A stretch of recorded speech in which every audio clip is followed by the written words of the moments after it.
Folks, we're starting and we're live. Good evening, folks. Welcome to the Zoom meeting to kind of go over the bond package that we're fixing to have on the, well, it's on. Voting started today. It's on the one of our election items, and I'm Mayor Ron Jensen, and thank you all for joining us tonight. If you want to ask questions, you can use your chat function, and Amy Sprinkles will be giving us those answers from the chat function. But before we go in and start answering your questions, we're going to go through a brief PowerPoint presentation, which may answer all the questions you have. So, Baron, would you go ahead and start the PowerPoint presentation for us? Of course, this is a special election, May 1st, 2021, City of Grand Prairie, a $75 million economic development bond package, Proposition A. Early voting started today. Final elections May 1st. Next slide, please. Well, what will I see on the ballot? Here's what you'll see. This is the exact wording. The issuance of 75 million general obligation bonds for promoting economic development within the city and the imposition of a tax sufficient to pay the principal of an interest on the bonds. Now let's talk about the imposition of a tax sufficient. We already have a tax sufficient to pay the principal and interest on these bonds. So this particular bond package does not have an additional sales tax or an increase in the property tax attached to it. Next slide. Are these bonds going to be used? All bond finance initiatives will adhere to the City Council's due process for discussion and approval. If this is approved by the voters, economic development initiatives are anticipated to include the development of a conference center, hotel facilities at Epic Central, construction of restaurant buildings in Epic Central, which will be leased to restaurateurs to operate. The city is currently in negotiations with Stir, Vadora, Loot 9 Barbecue, and Serious Pizza. In addition, the purchase of land and/or buildings in downtown to potentially redevelop restaurants, retail to further the city's economic development programs. In addition, it could include other City Council approved items to further the city's economic development program. Let me pause there for a minute and just elaborate. Why now? Why there? Let's go back with a little bit of history, if I may. 2 years ago, the state legislature, we worked very diligently to be able to get them to include us in a package that allows cities like us and other cities to get money back from the state if, and only if, we were building a hotel conference center on our property that we own. So that's why we have to do it there at that location. And that's why we want to do it now, because we got that. We couldn't do it before. We had to get legislative approval. And then, as a matter of fact, the approval the legislature gave us was not clear enough. We had to go spend months trying to figure out what size of a conference center we had to build in order to get that. Now, what does that mean to the city? The state will give the city back their 6% sales tax for 10 years on every bit of sales tax generated within 1,000 feet of the hotel conference center facility. Based on our pro formas, we think that could add up to be around $25 million over the 10-year period. So that's kind of a background of why here and why now. Next slide. Will this increase my property tax? The bond issue is not expected to affect the property tax rate based on the current economy and forecast. If your property valuations increase, you will see a corresponding increase in taxes due, even though the rate stays the same. Should the economy decline, bond debt would still be due. Therefore, the city would look at cutting services, reducing its existing capital project programs, or considering a property tax rate increase to cover the debt payments. If the bond election fails, bond projects would not happen unless we find other ways to finance them. Next slide, Baron.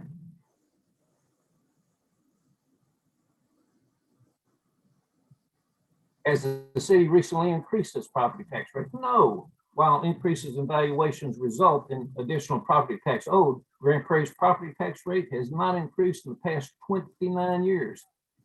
The last increase was in 1992, and we reduced it in 1997 and 2000. In addition, we've raised the homestead exemption for the senior freeze-in and senior exemptions over the past few years. Next slide, please, Baron. What are bonds? To me, it's debt. General obligation bonds are commonly used to finance projects. Of course, it costs more than available cash, much like home loans. Cities use them when they don't have enough cash to support it. GO bonds require voter approval. That's why we're coming to you to approve it. Investors buy these government bonds as a stable long-term investment. Grand Prairie has a AAA rating from Standard & Poor's, which is the highest possible bond rating and allows the city to pay lower interest rates on these bonds. The last voter-approved bond issue was in 2001 for $76 million for public safety, streets, signals, and storm drainage. Next slide, please, Baron. Why issue bonds to pay for city projects? Bonds are used for capital projects that require more cash than available, like a home loan. Bond debt is repaid over time, usually around 20 years. Like buying a house, major economic development projects have a very long life. Their cost is typically spread out over many years and paid for by current and future residents and visitors who use them. And let me go back and say, approximately $50 million of the $75 million bond package will be used to build 2 hotels. Both of them are Hilton brand with a conference center. The shells of restaurants would include the Stir Restaurant, Vadora, Loop 9 Barbecue, Sirius Pizza. They'll go right next to Chicken and Pickle, which are certainly long-term investments.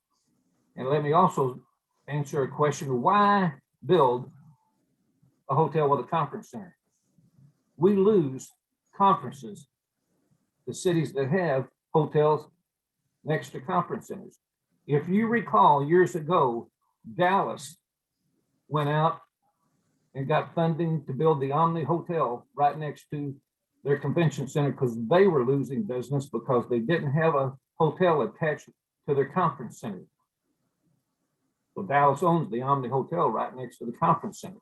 We lose lots of business to our neighbors because people want to go have a conference and then be able to stay at a hotel right next door or attached. So this is why we're doing this. Next slide, please. How will the city repay the bonds? Bonds will be repaid through a portion of the city's property tax revenues, plus the new revenue streams created by projects made possible with this bond money. Bonds are generally issued based on a 20-year amortization schedule that are only issued as expenses are incurred to fund approved bond projects. Historically, when this council has done economic development incentives, we have been more than paid back what we invest. It's a matter of public record that when we got IKEA, we gave them $5 million. They've generated more than enough to pay that off. Next slide, please. In closing, the special election is May 1st, 2021. $75 million economic development bond program. Early voting started today. Is that the end of the slideshow, Baron? Yes, sir. Well, I'll turn it over to Amy. Let's start fielding some questions, Amy.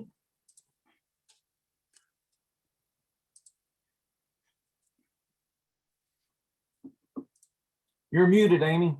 There we go. I am not seeing questions in the chat function yet. Attendees. Some time. I know there's some. Let me talk a little bit so we can get a few built up there. For those of you out there in the viewing public, let's go back a little bit and go back to where the legislative action that it took 2 years ago. Tom's on with us, but we spent many meetings down there trying to get this accomplished. And that's a lot of money that the state is allowing us to get back. The 6% that they normally get, they're giving up just to help cities incentivize and do future growth in their city. But it has to be a hotel with a conference center attached. And so that's why this is such a big deal to the city and why it has to be on our land. That's part of the legislative requirement. It had to be on land owned by either owned by the city or a long-term lease from the city. And let me reemphasize, our forecasts show that in the next 10 years, during the 10 years, it would give us back around approximately $25 million. So it's a very good investment for the citizens of Grand Prairie. Mayor, Any we do have a chat? question when you're ready. Yes, I'm ready. How many votes do we need in order for this to be passed? We have to have one more vote than 50%. So if 6,000 people vote, we need 3,001. Correct. That's the way it is on any election. You have to have a majority. And there won't be a runoff on this because this is an up or down vote. Have to have one more vote than 50%. Good question. I don't think Mayor Pro Tem Clinton or John need to pitch in on that. That was a pretty easy question. Amy? Don't have another one yet. Let me go back to some of our other questions that have been asked via email or on social media. Great, thank you.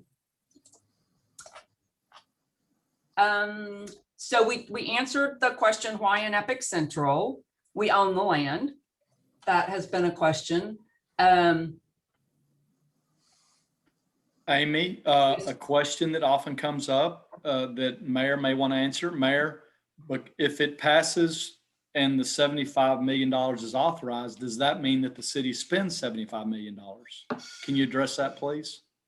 Right, it was one of the slides. What we'll do is immediately we will sell about approximately $50 million worth of bonds to do this hotel, conference center, restaurants. The other 25 million, approximately 25 million that will be left will be held until we know what we're going to spend it on. We are looking at some projects downtown Grand Prairie, downtown, to help that area, but we haven't come up with exactly what we want to do. And so once we get the final of what we want to do and the council approves it, we would go ahead and sell some additional bonds, but we don't know when or how much those bonds. Good question, Steve. Thank you. Yeah. No, Don, go ahead and add. Sure, that is a great question. I mean, we know that our city council and our staff, we know that we want to develop our parts of our city. We know that we want to go to downtown. We know the need is there for the north side of town, northeast, northwest. We know definitely if you live south of 20, you know, we want more development down south. And this gives us a great opportunity for us to go forward and really invest in those projects. Now, part of this process that voters must understand is that it's going to get vetted. Our staff is going to do all the research, really crunch the numbers and get everything prepared. And all throughout this process, we're asking for your input, and it will be pretty much overseen by city council. So in other words, it's something that there's no pre-plan for the rest of the money that we're spending beyond Epic, but there are definite goals that we have as city council that we want to make sure we touch our parts of our city. That's great, John. And Mayor Pro Tem Georgia, would you like to weigh in on that too, since you're up in the north side of town? Yes, thank you, Mayor. I think you and John covered that very well as far as what it's going to be used for and when it's going to be used. And since we don't have a crystal ball, we don't know exactly when or where, but we want to be prepared to make the wisest best decisions when the opportunities do arise, and they will arise. And we want to be able to be competitive with our neighbors. A lot of these people can go anywhere they want in the Metroplex. And they're going to try to get the best deal they can. And we have great neighboring cities, but there are some things that we want in Grand Prairie, Texas for our citizens. And that gives us just what we need to hopefully make those things happen. Thank you, Mayor Pro Tem. Mayor, we do have a couple of more questions. Why, is this a good question? Why is the bond worded so broadly? Is there oversight for assurances the funds will be used as represented? Bond packages are always worded broadly because of our bond counsel. Let's just, the lawyers telling us how to word things. As Councilmember John Lopez just mentioned, the council will be overseeing this. And yes, we do know specifics, what we want to do with approximately 50 million, but the other 25 million, as John so eloquently alluded to, we're going to be looking at other areas of the town all over about where we could get needs good economic development, and the council will be overseeing it. John and Georgia, do you have anything to weigh in on that? Nothing additional. That's good. And y'all both have worded that really well. Thank you, Amy. We have another one. Do we expect any additional revenues or restaurants joining this area outside of the announced places that we've talked about in the election, if all goes well? Well, as I mentioned, you're saying if any more than Vedora, Stir, Luke 9, and Serious Pizza, we're pretty well packed out what can go at that location. However, if you talk to restaurateurs, other restaurants like to come where other restaurants are. So we do think this could be a tipping point to get other restaurants to come down the street. We already have Olive Garden, Longhorn Steakhouse has broken ground. They poured their concrete. Next to them is Twin Peaks. The developers that own those lands, the city does not own those lands, but they've told us who they are negotiating with. And there are some exciting new restaurants they're negotiating with. And these restaurants that we're building will help promote those other ones. As I've said, they don't like to be out on an island. They like to be where other restaurants are. Just think about when you go to Deep Ellum or anywhere else, and unless you're a fine dining 5-star steakhouse that can sit out by itself, all the other ones kind of like to be congregated because you go from one to another and don't even know where you're going to eat some nights when you show up. So I love that question. It's very good. And Mayor Pro Tem Georgia and Councilmember Lopez, do y'all want to chime in on that too? I know Councilmember Lopez has been out talking to restaurateurs that are interested in coming to Grand Prairie.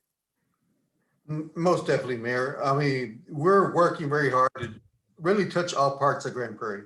I know that in talking with our restaurants in downtown, they're trying to increase more density. How do we get more people in downtown to shop downtown, to stay there? Because pretty much during the week, we do have lunch crowds. We do have people working downtown. But after 5 p.m., how do we capture them? And after on the weekends, how do we attract people there? And what we have to do as a city is not only bring more restaurants, retail to downtown, but also build the density, build the infrastructure, and make sure we support these local businesses that have been part of our history for a number of years. And we want to make sure that they're safe in this process as well. So that's why I'm happy that we do have additional funding to address those concerns as well. Okay. Next question. You mentioned the last bond issuance was in 2001. Has it been fully repaid? It was probably a 20-year bond, so probably so. Cheryl, has it been paid? Yes, it's been repaid. Good question. I think we paid while that a we're on little bit that- earlier. Yeah, I think we paid it earlier. Am I correct, Cheryl? That's correct. We paid them through several refundings, so they have been repaid. Good. Thank you. That's it. Next question. Yes, next question. I saw a food hall included on the Epic Central Development map. Can you speak about that more? How many eateries can it accommodate? Will it be different or similar to other food halls in DFW? Well, that's a good question. I'll have to defer to staff on the, Marty, do you know what the size of that is going to be? It's about 15, almost 20,000 square feet. And one of the ones you mentioned, Mayor, is included, Serious Pizza. The same owner of Vedora and Stir has some other concepts he's exploring. So there'll be probably at least 3 restaurants included in that food hall. Yeah, and Mayor, it looks like the second one he's leaning towards is some type of milkshake ice cream offering would be the second one probably. And Marty, I don't believe he's picked the third or the fourth yet.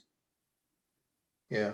And I think this adds value to the whole process because we know we do have restaurants there that we're promoting, but this food hall kind of gives you a grab and go feel.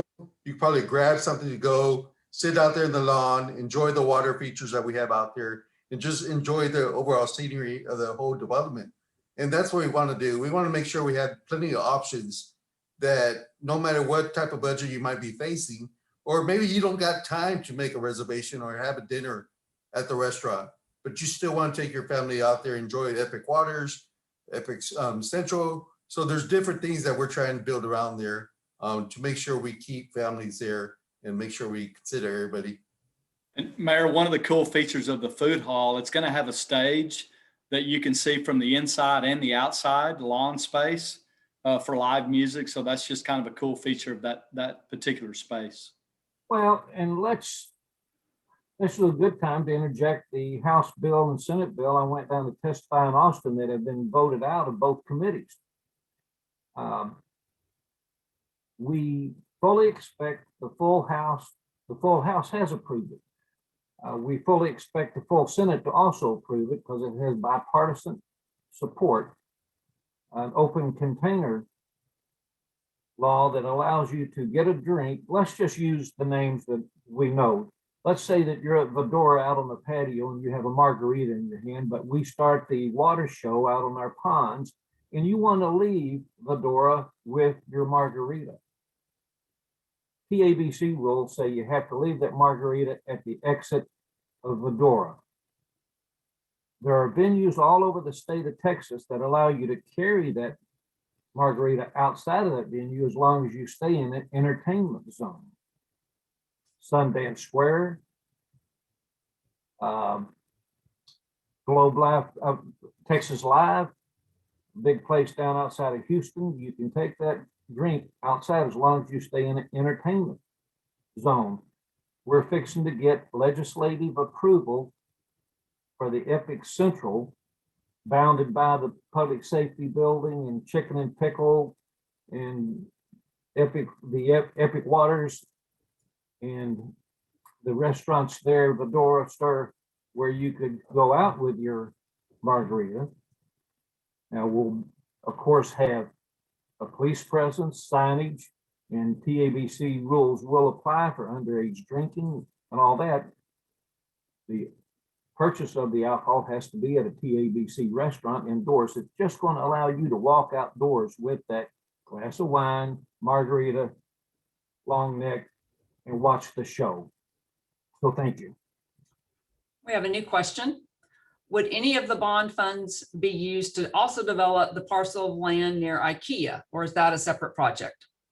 That's a separate project, but let's say that, I don't mind saying, let's say Bass Pro wants to come. And Bass Pro wants a little bit of money. Well, if the council vets that project and feels like it's deemed worthy, we could certainly use some of that money to that. But that's a very good question. But that's some of the things that this money could be used for. If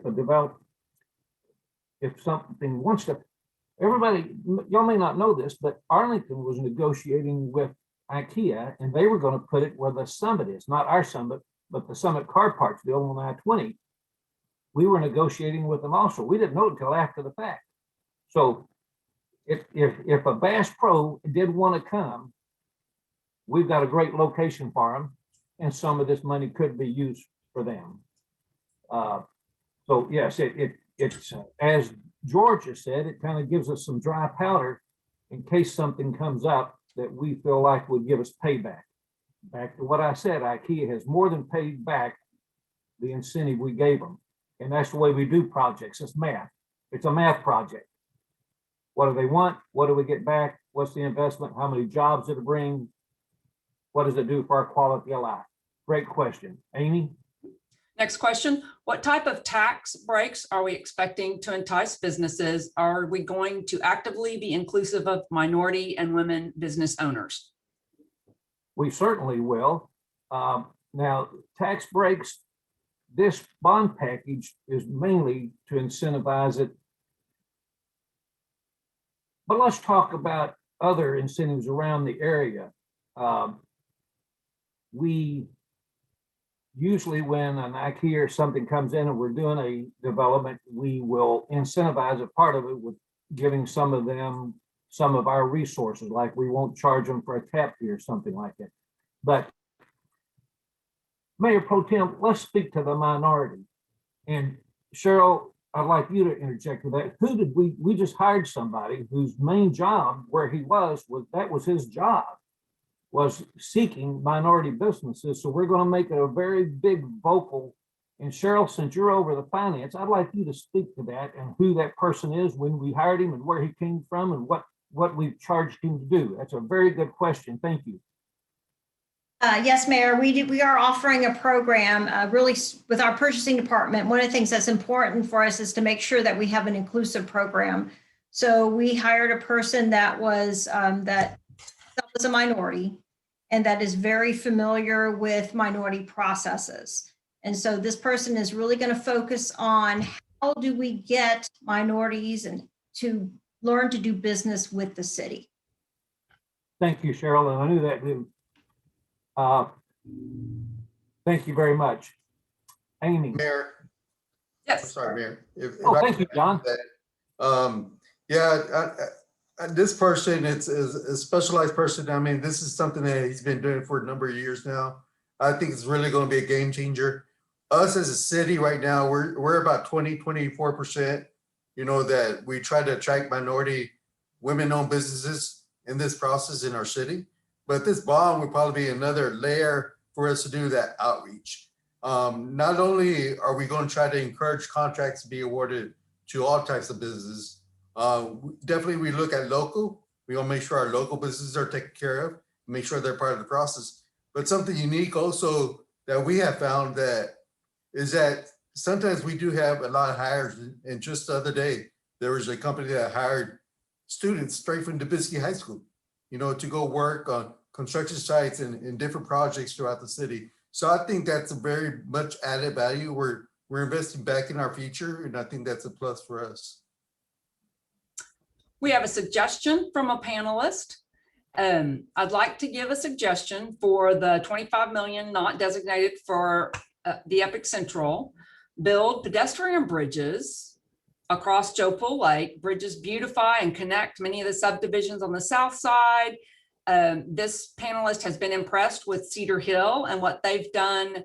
They've got a gorgeous new trail along the 1382, and Grand Prairie should follow suit and build bike and pedestrian bridges. And she asks, is this even a possibility?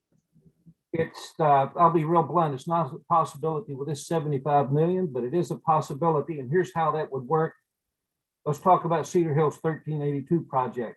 Cedar Hill put very little money into that. That's a TxDOT project along with the Dallas County. That's an enormously expensive project, but that's how they got that done. Cedar Hill couldn't afford it on their own. So let's look at the bridges over Joe Pool Lake. For us to do something like that is quite expensive, so it would take a partnership between either the federal government for grants, Dallas County, the state of Texas, and our, it takes a wide range of money. For example, we're widening Camp Wisdom now between Carrier Parkway and 1382, and correct me if I'm wrong, it's about a $25 million project, maybe 30 million. We're doing 8 million of it. Dallas County, Dallas and RTC are pitching in money. So for bike trails and road projects, we use a different pot of money, a CIP program, where we go after grants. And I agree with you, that's a real beautiful, that Lake Bridge as you turn there. But they got incentivized with some outside money, just like we did to finish Camp Wisdom. It's a great question, and that would be more of a bond package that would be through our CIP program, which we have another set of money, and that's how we did Camp Wisdom. Mayor Pro Tem Clemson's on the Finance Committee, and I think you would agree with that rationale and that explanation. Absolutely agree with you, Mayor. And it does sound like a beautiful project. But as the language specifically points to this particular bond package, is that it is to further the city's economic development program. Thank you, Mayor Pro Tem. John, you have anything to add? Most definitely, I do see that need. I know that's something that, you know, ever since I came on council, that's something we keep on bringing up. How to increase the walkability, how to increase the bike trails. You know, you don't just want to drive to Jopo Lake on one side of the lake and just stop. You know, you want to keep go through our city and explore those options. So that's something Walter Schumacher and I has been many talks, and I know that our federal government is doing a lot of infrastructure and national transportation funds this year. I have the pleasure of serving, representing our city on the National League of Cities board for that on the national level. So that's something we definitely talk, and hopefully we get some funding going. It's a 10-year project. It's something that's going to take time, but definitely we have to keep on saying that we need that in our city. Thanks. Okay. New question. Has a plan or vision for the future of downtown been established other than the option for more restaurants or cafes? Well, we're currently working on that plan. It's no secret. Many people don't know, but it's a matter of public record, and I don't mind saying it because it's a matter of public record. We bought the Calvary Baptist Church property, and they've already bought some property out south, and they're going to be moving down south. And so what we plan to do with that, we don't know exactly yet, but we're going to go out with an RFP asking for what's your vision to do. I like what Arlington has done along Front Street, where Tipsy Oak is, and some of that walkability there, but we haven't decided for sure. We did make a decision to not destroy the old city hall and the old library directly across from Firehouse. We decided to maintain those, keep them, and see if somebody's willing to go in there and make them something out of them, like a throwback restaurant or something like that. But we didn't want to get too far into it because we didn't know exactly how much money we would have. The other thing we're negotiating on downtown, I don't mind talking about this, we're negotiating with TxDOT to take over Main Street to where we could have control of Main Street and do some things to make it more walkable. So those are all things that are on the table for us to discuss. Like I said, on the restaurants down 161, we need a few more restaurants at the downtown area to give it a big enough mass of them to where people will go down there. So it's a very good question. The Mayor Pro Tem and John, do either one of y'all want to add anything on that? You're good, Georgia? Most definitely. I think beyond restaurants, we do need some type of density. Marty has really taught me well that, you know, many people that want to move a restaurant to your city or move a business to your city, they draw a circle around that particular area and they want to look what the density is. What's the walkability? What's the environmental around that particular zone or area? So that's something definitely we know as a city, we definitely have to increase that. Really support, you know, Firehouse, Zabalas, you know, Gordo's, Tuscany's, all the restaurants that have been there for a number of years now. We know, we understand, we want to support y'all. And hopefully they're part of a group and they talking to each other as far as how they could be players and having discussions with us about how we make, and you've seen some of the improvements that we already done in downtown. You see some of the infrastructure that we're working with established businesses to change your facade or change your cosmetics. So that's something we're doing. We're trying to expand the sidewalks. So more to come. That's definitely in our radar to keep moving. Thanks, New que- John. New question. Does any of the bond money go toward roads and traffic with the new businesses, road and traffic control? No. But let's talk about Epic Central. That's right smack dab on 161 and the George Bush Turnpike. Right now, the George Bush Turnpike is being expanded from 4 lanes to 6 lanes. So there's some growth. There's already, that's a 50% capacity improvement. And those lanes should be open before these new businesses are open. So that's a good question, but that's kind of already taken place. Fortunately, the George Bush Turnpike's doing so well that they are expanding it earlier than anticipated. It will be expanded and open 50% capacity expansion by the time these open. New question. Has the gateway at Grand Prairie master plan been canceled, or is it a separate project? Haven't heard any updates in some time. Also, outside of repurposing Air Hog Stadium, will there be new development in North Grand Prairie in 30? Let's talk about the Gateway project. I'm not sure I know what you mean by the Gateway project. Does anybody else know, Steve?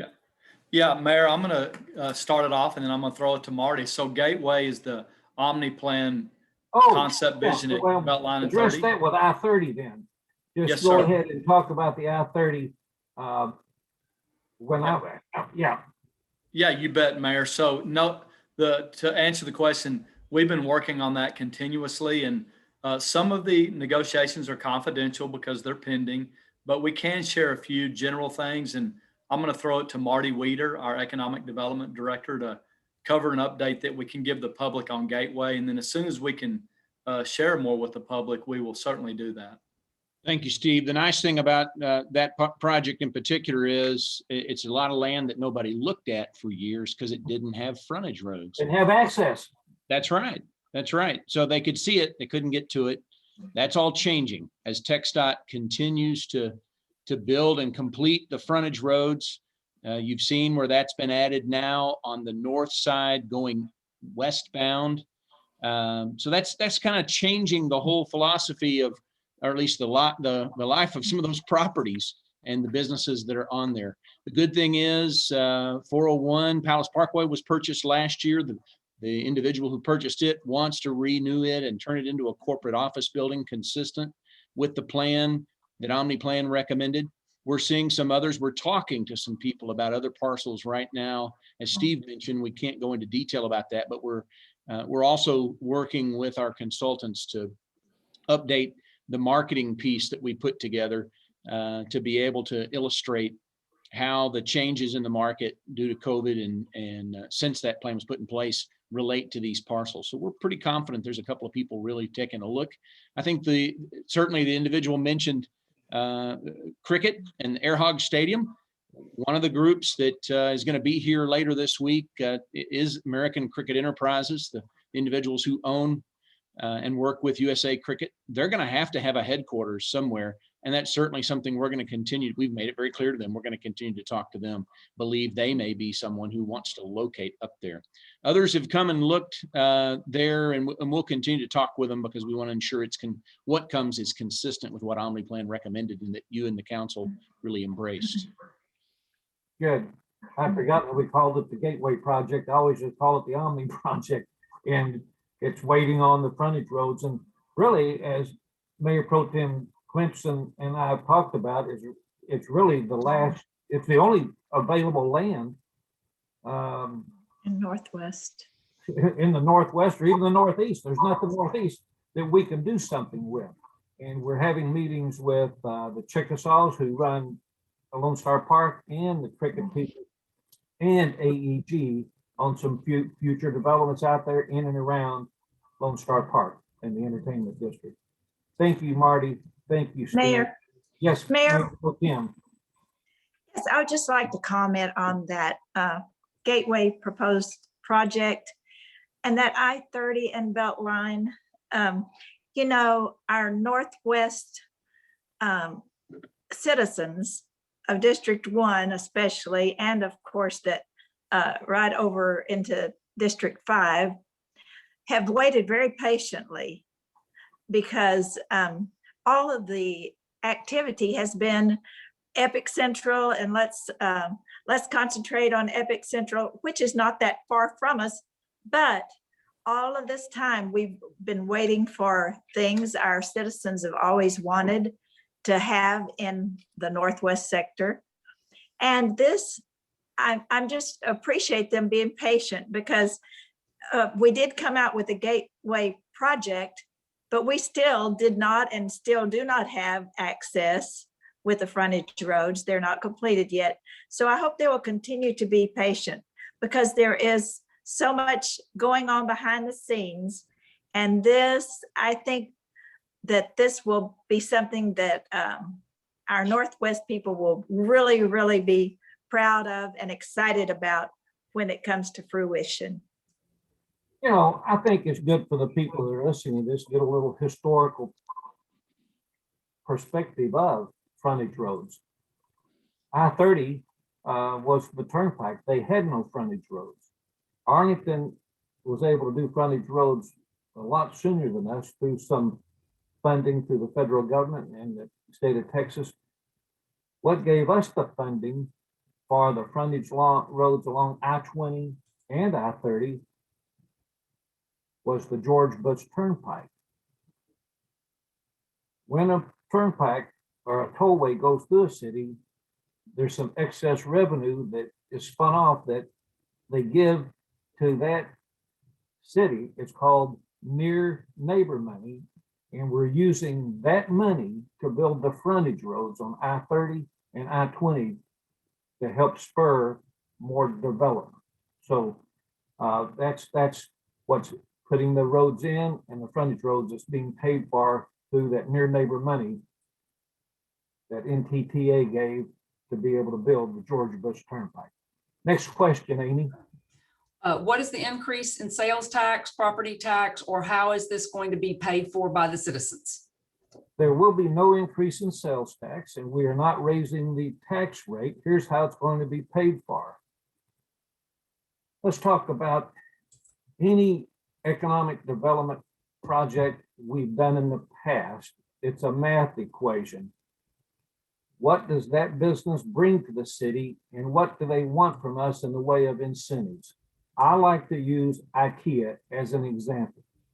When we were negotiating with them, they told us to come to the city of Grand Prairie, they would like an investment from the city of Grand Prairie of $5 million. Well, what we get in return, although I don't specifically know the sales tax figures because that's against the law, I have been told that when a Walmart goes to any town, in any state, anywhere, it means an extra $1 million worth of revenue for sales tax. IKEA outperforms a Walmart. So do the math. We give them $5 million. We get $1 million back a year in sales tax. It's paid off pretty quick. That's not counting the property tax that they pay for the buildings and the inventory. So how will this money be repaid? Is because we're investing in businesses that will return more than enough to adequately cover the bond payments. And I'll go over what I said originally for the hotel conference center. The state of Texas is giving the city of Grand Prairie and other cities, I think Cedar Hill has the opportunity to some other cities around the area, a gift. If you build a hotel and a conference center and restaurants and other retail within 1,000 feet of that hotel conference center, every bit of sales tax revenue that the state normally gets, which is 6.25%, 6.25%, they give back to the city. Doesn't cost you any more money. You still pay 8.25%. They're giving that their 6.25 back to the city to help fund that development. By our forecast, over the next 10 years, that's $25 million. That's just that portion. But there's other revenue that will be spun off that will more than cover the payments for this bond payment. So the citizens, you won't see an increase in anything. There's not an increased sales tax. There will not be an increase in your property tax rate. I have a question and a comment. I love the Tipsy Oak concept in Arlington for our downtown area. Agreeing with you on that, Mayor. And then what is the size of the conference center? So the ballroom, It's a little bit bigger. It's 10,000 square feet. 10,000 square feet. And the And ballroom, it's, which is bigger than the Ruthie Jackson Center, and it's got breakout rooms for Right. like a conference We center. could, I think we can have what, 500? What could I have at my State of the City? A little over 400, About 450. 450. So we should be able to have 550. I believe that's true, Tom. And you can seat it to where you can have more, but it's bigger than our RJC and breakout rooms. Tom, did you want to pitch in and say anything? If you can find how to He's got to unmute figure out how yourself. to unmute. I can read lips, Tom, just tell me. Hey, Mayor, while we're waiting on Tom. Oh, there he is. He figured Go it ahead, out. Steve, then I'll go to Tom. Yeah, Mayor, I was going to say, I love that comment by Efren, because as you mentioned earlier with Tipsy Oak, we love the offerings there on Front Street, and we love that variety and the eclectic, unique nature. So yes, that's very much part of our downtown revitalization vision that we've been working on for about 3 years now. So thank you for that question and comment. Back to you, Tom. Okay, first of all, I also agree. I like Tipsy Oaks. I'd like to see them. We've got 10,000 feet.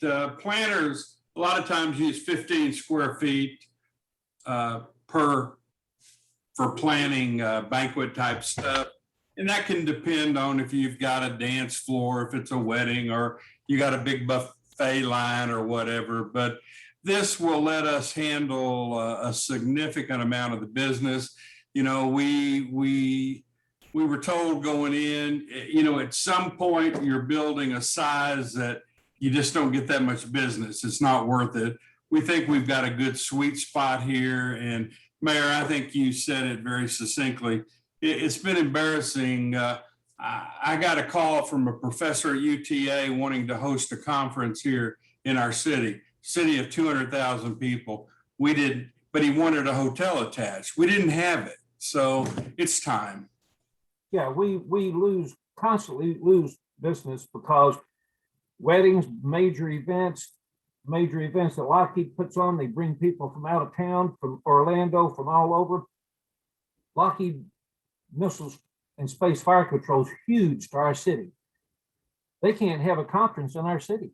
Can't have a conference in our city because they want the hotel to be able to, people like to stay at the hotel where they're doing the conference center. And folks, we can't pass up this opportunity from the state of Texas to be able to give us this money back. This is a gift, and we need to take advantage of it. Are there any other questions, Amy? We do not have any other questions, and we're up for about 10 minutes till 7. So John Mayor, has, yeah. yes, John.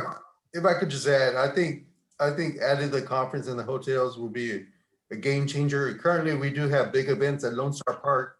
You know, we have major races out there. We have concerts coming in, and now with cricket coming in, we want to make sure we keep those dollars here in Grand Prairie.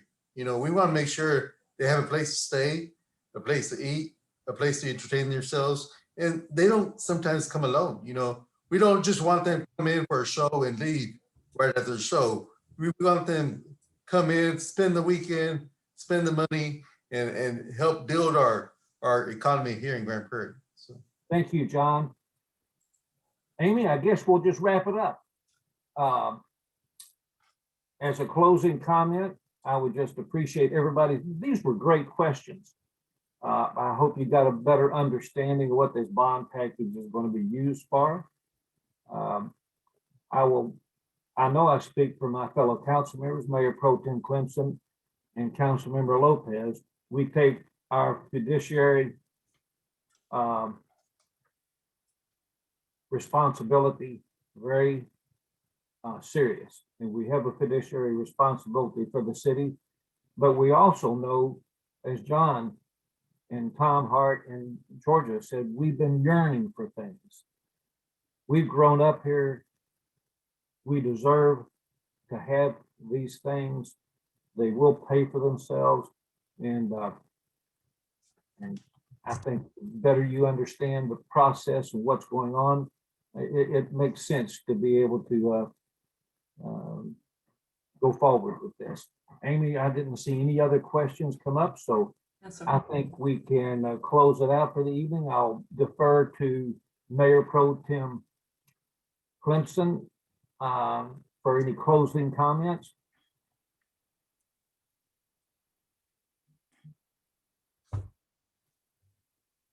Thank you, Mayor.